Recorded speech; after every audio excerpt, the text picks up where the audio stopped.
on pourrait s'amuser à faire une liste des entraîneurs qui, cette année, n'ont pas compris le rapport aux joueurs, ce que les joueurs leur donnaient.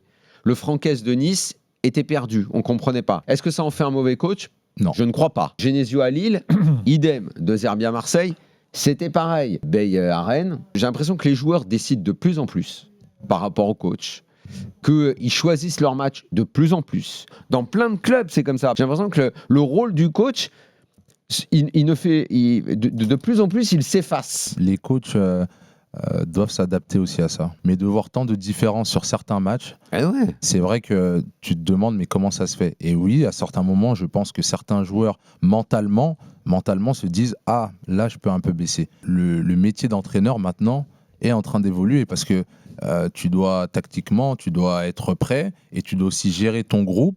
Et mentalement aussi, tu dois gérer tes joueurs. Tu veux dire maintenant, il faut convaincre les joueurs, en fait ? Mais totalement. Je pense vraiment qu'il faut convaincre et qu'il faut arriver à manager d'une autre manière.